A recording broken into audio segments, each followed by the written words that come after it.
Hello friends जय जगन्नाथ। आज पुणी 30 गोटे क्वेश्चन को मुझे पुणी थे स्वागत करी। 30 गोटे क्वेश्चन को आम 14-15 मिनट भितर आलोचना करवा एवं प्रत्येक एग्जाम एसएसबी दिंतु नेट दिंतु जेआरएफ दिंतु सीपीटी एग्जाम को जातु कौन भी प्रतियोगितामूलक आप एग्जाम को जातु आपण सब कम ही आसो। ठीक अच्छे कौन भी प्रतियोगितामूलक एग्जाम को जातु एसएसबी पाखु पीजीटी पाखु कौन एग्जाम। ठीक अच्छे तो जहाँ भी हुए क्लास टी समस्त तो जहाँ भी हो पूर्वतन क्लास जो मैंने सब देखी ना तो आपण मैंने जाकि देखु प्ले लिस्ट अनुसार क्लास रही प्रत्येक क्लास 30 गोटे क्वेश्चन मुझे आलोचना करी कही कहीं आम लंग क्लास हम ना कि भी हो कहीं आप देखिए लाभ कौन 1-2 घंटा करें सब 10-15 मिनट भितर क्लास रो30 क्वेश्चन आलोचना करवा। ठीक अच्छे तो आम पूर्वतन क्लास 130 नंबर क्वेश्चन जा जाइए एवं शेष क्वेश्चन थिला ओडिया वर्णमालार केउं दुईटी ध्वनि है दिस्वर ध्वनि बोलिकी परिचित अच्छा सी है ओई आउ ओ। ठीक अच्छे तो आपण मानक जाइए राइट आंसर है ओई आउ ओ। ठीक अच्छे तो जहाँ भी हो 31 नंबर क्वेश्चन को जीवा। आ गोटे कथा कही रखुच्छे जोटी मैंने जोटा न बुझीपार कि मुझे अधिक एक्सप्लेन करिया दरकार जहाँ भी हो आपने कमेंट जनइबे। ठीक अच्छे जनइले मुझे अनुसार क्लास गुड़िक करी जहाँ भी हो देखो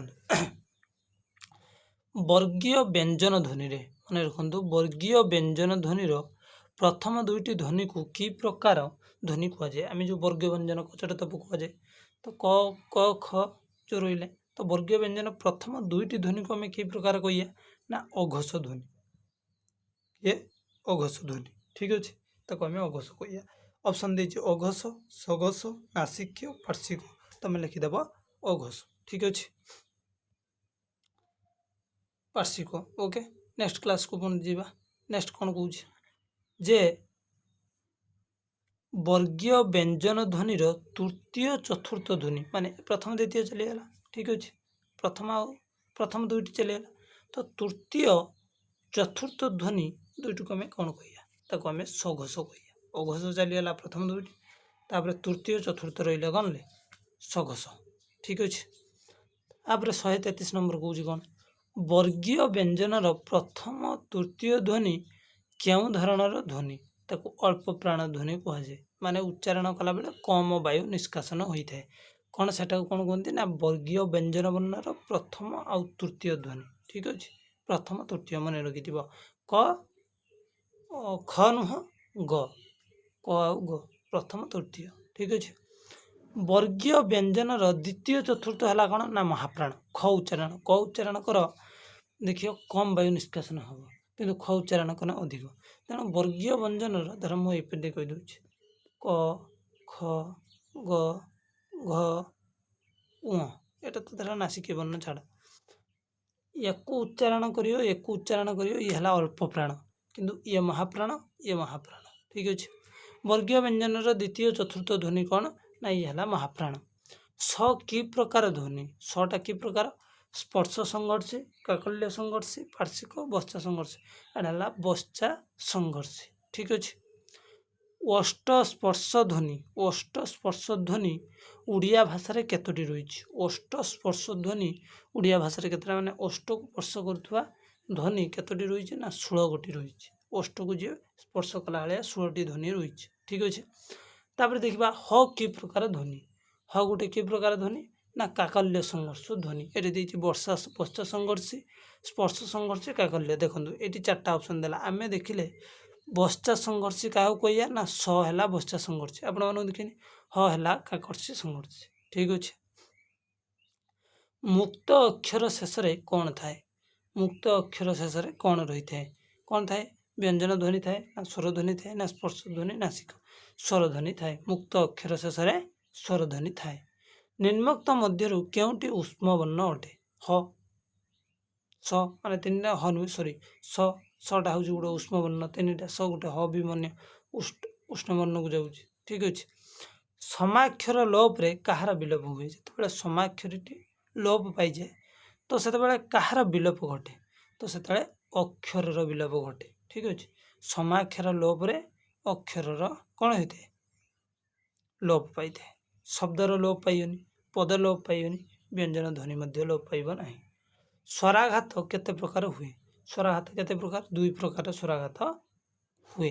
ठीक अच्छे या ऊपर लंग क्लास भी मध्य आनिबे लंग क्लास देखने जो आपने देखुए इंडो यूरोपीय भाषा उपरे गोटे लंग क्लास होता ठीक से स्वराघात केते प्रकार ना स्वराघात 2 प्रकार स्वर त्रिकोणर परिकल्पना किए करते स्वर त्रिकोणर जो परिकल्पना किए करते ना डानियल जोन्स करते मार्टिन जोस नुहे डब्ल्यू ब्राइट नुहे एम कौन सी नुहे एटा भूल तो डानियल जोन्स करते जे स्वर त्रिकोणर परिकल्पना सी करते ठीक अच्छे तापर वो च ई रो पूरा नाम कौन कौन हम ना देखिए ना इंटरनेशनल ठीक अच्छे इंटरनेशनल फोनेटिक अल्फाबेट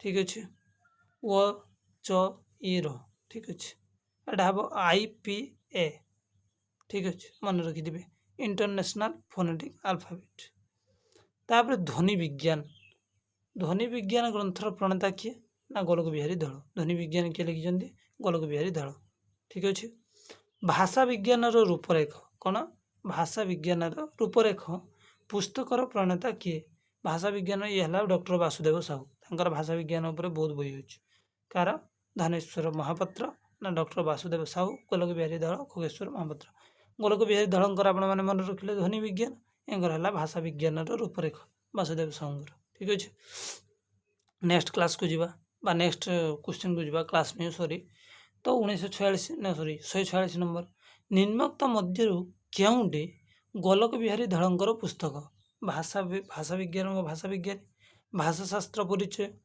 एटा ओडिया शब्दतत्व अभिधान आधुनिक ओडिया व्याकरण नुहे भाषाशास्त्र परिचय ठीक अच्छे देख आ हर्षई उ आदि को कि प्रकार स्वरध्वनि ये जो मैंने लगी अनुसार चंद्रबिंदु लगी एक आम अनुनासिक व्यंजन कहवा ठीक अच्छे अनुनासिक ठीक अच्छे अनुनासिक स्वरध्वनि तो ओडिया व्यंजन ध्वनि मानक से उच्चारण स्थान दृष्टि केते भाग विभक्त कर ओडिया व्यंजन ध्वनि को से उच्चारण स्थान दृष्टि 7 भाग विभक्त कर 7 भाग तापर ओडिया व्यंजन ध्वनि मानक उच्चारण प्रकार दृष्टि केते भाग पुणी से भाई ओडिया व्यंजन ध्वनि मानक उच्चारण स्थान दृष्टि आम के 7 भाग पुणी उच्चारण दृष्टि माने उच्चारण करें केते भाग ना 8 भाग विभक्त कर ठीक अच्छे मूर्धेण म र आदि को क्यों ध्वनि भाव में ग्रहण करा जाए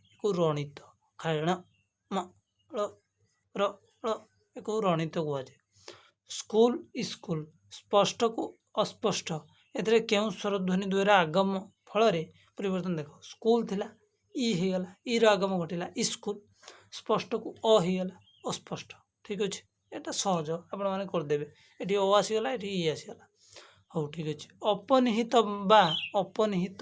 बा मध्य आगमर एक उदाहरण क्योंटी अपनिहित और मध्य कौटी ना अबर अबरु नो नेभर स्नेही अस्नेही कदापि नुहे रिक्सा रिक्सा नुहे बेगी एटी कौन होइछरे एटी अपनिहित भी होइछे आउ कौन होइछे आगम मध्य भी होइछे ठीक अच्छे बेगी बेगी ठीक अच्छे बेगी के बेगी तरह बेगी थिला बेगी को आम बेगी घटले ईर आगम घटला ठीक अच्छे नेक्स्ट क्वेश्चन क्यों प्रक्रिया जो परिवर्तन घटी क्यों प्रक्रिया जो परिवर्तन घटी देख बाद्य बाजा एटा कौन है तालव्य भवन हो ठीक अच्छे तालव्य भवन जो हम शब्दर ये प्रकार चेंज हो बाद्य को बाजार परिवर्तन हो तालव्य ठीक अच्छे एक तालव्य भवन कहुए तो आपण मैंने जो या जो डाउट थी आम कौन करवा ना गोटे लंग क्लास आनते पड़ो या ठीक अच्छे सर्ट्रे आप बुझीपारे ये क्लासटा लंग होना से ये जो क्या कौ वर्ण कहुए कौटा कौन ताप गोटे लंग क्लास मुझे ठीक अच्छे व्यस्त हबार किसी नहीं 154 क्यों प्रक्रिया जो परिवर्तन घटी ये जमी बुड़ीबा डुबा हो जाए रिक्सा रिक्सा को रिक्सा होटा कौन है व्यंजन विपर्यय घटी व्यंजन विपर्यय होटी कौटी देख बुड़ीबाटा हो डुबा ठीक अच्छे माने व्यंजन वर्णर परिवर्तन विपर्यय माने परिवर्तन धर बुड़ीबा थिला डोटा डटा चलीगला कौटी आगू बीटा चलीगला कौन से जो डू माने डी थिला सेटा बी के पड़ेगा डुबीबा होगला रिक्सा थिला पुणी रिक्सा होगला कटिकाटी ठीक अच्छे ଆଉଟଲାଇନ୍ ଅଫ୍ ଇଣ୍ଡିଆନ୍ ଫିଲୋଲୋଜି ଗ୍ରନ୍ଥ କାହାର ରଚନା? ଜନ୍ ବିମ୍ସଙ୍କର। ଧନେଶ୍ୱର ମହାପାତ୍ର ନୁହେଁ, ଗୋଲକ ବିହାରୀ ଦଳ ନୁହେଁ, ଗଗନେନ୍ଦ୍ର ଦାସ ମଧ୍ୟ ନୁହେଁ। ଓଡ଼ିଆ ସାହିତ୍ୟର ସର୍ବପ୍ରଥମ ଭାଷା ବିଜ୍ଞାନୀ ଆମେ କାହାକୁ କୁହନ୍ତି? ସେ ହେଉଛନ୍ତି ଗୋପୀନାଥ ନନ୍ଦ ଶର୍ମା। ଠିକ୍ ଅଛି।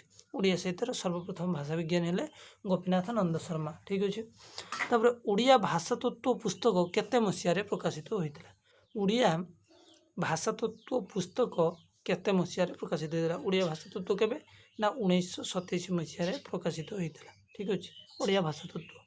ଓଡ଼ିଆ ଭାଷା କେଉଁଦିନ ଶାସ୍ତ୍ରୀୟ ଭାଷାର ମାନ୍ୟତା ପାଇଲା? ଆପଣମାନେ ଜାଣିଥିବେ ମାର୍ଚ୍ଚ 11 2014ରେ ଶାସ୍ତ୍ରୀୟ ଭାଷାର ମାନ୍ୟତା ପାଇଲା। ତାପରେ ବି ଗୋଟେ ବଡ଼ ନୋଟ ଟାଇପ୍ର ଅଛି। ଭାରତ ବର୍ଷରେ କେଉଁ ଭାଷାକୁ ପ୍ରଥମେ ଶାସ୍ତ୍ରୀୟ ଭାଷାର ମର୍ଯ୍ୟାଦା ଦିଆଯାଇଥିଲା? ତାମିଲ ଭାଷାକୁ ପ୍ରଥମେ ହେଉଛି ଶାସ୍ତ୍ରୀୟ ଭାଷାର ମାନ୍ୟତା ମିଳିଥିଲା ତାମିଲ ଭାଷାକୁ, ତାପରେ ଆମର ମିଳିଲା। 60 ନମ୍ବର କ୍ୱେଶ୍ଚନ୍। ଭାରତ ବର୍ଷର ସମୁଦାୟ କେତୋଟି ଭାଷାକୁ ଶାସ୍ତ୍ରୀୟ ଭାଷାର ମାନ୍ୟତା ମିଳିଛି? 6ଟି ଭାଷାକୁ ଶାସ୍ତ୍ରୀୟ ଭାଷାର ମାନ୍ୟତା ମିଳିଛି। ଠିକ୍ ଅଛି। ପ୍ରଥମେ ମିଳିଥିଲା ତାମିଲକି, ଆମକୁ ମିଳିଲା 11 ମାର୍ଚ୍ଚ 2014। ଟୋଟାଲି 6ଟି ଭାଷାକୁ ଶାସ୍ତ୍ରୀୟ ଭାଷାର ମର୍ଯ୍ୟାଦା ମିଳିଛି। ଶାସ୍ତ୍ରୀୟ ଭାଷା କ'ଣ, ତାପରେ ମୁଁ ଗୋଟେ ଦୀର୍ଘ ଆଲୋଚନା ଆଣିବି ଏବଂ କାହିଁକି ଆମେ ତାକୁ ଶାସ୍ତ୍ରୀୟ ଭାଷା କହିବା, କ'ଣ କ'ଣ ସବୁ କ୍ରାଇଟେରିଆ ତା'ର ଅଛି, କେଉଁ ଭାଷାର କ'ଣ କ୍ରାଇଟେରିଆ ରହିଲେ ତାକୁ ଆମେ କହିପାରିବା ଯେ ହଁ ଏଟା ହେଉଛି ଆମର ଶାସ୍ତ୍ରୀୟ ଭାଷା ହେବା ପାଇଁ ଯୋଗ୍ୟ। ଯାହା ବି ହଉ 31ଟି କ୍ୱେଶ୍ଚନ୍ ଆମେ ଆଲୋଚନା କରିଦେଲେ। ପୁଣି ନେକ୍ସଟ କ୍ଲାସ୍ରେ ପୁଣି ଫ୍ରେଣ୍ଡସ୍ ଆପଣମାନଙ୍କ ସହିତ ଦେଖାହେବ। ଠିକ୍ ଅଛି। ବହୁତ ବହୁତ ଧନ୍ୟବାଦ। ବହୁତ ବହୁତ ଧନ୍ୟବାଦ। ନେକ୍ସଟ କ୍ଲାସ୍ରେ ପୁଣି ଆପଣଙ୍କ ସହିତ ଆଲୋଚନା ହେବ। ନେକ୍ସଟ କ୍ଲାସ୍ର ଓଡ଼ିଆ ଶବ୍ଦ ଭଣ୍ଡାର ଉପରେ ଟିକେ ଆଲୋଚନା ରହିବ। ଠିକ୍ ଅଛି। ଆମେ ଆଲୋଚନା ଏଇଟୁକୁ ରଖିଲେ ପୁଣି ନେକ୍ସଟ କ୍ଲାସ୍ରେ ଦେଖାହେବ। ଠିକ୍ ଅଛି। ଧନ୍ୟବାଦ।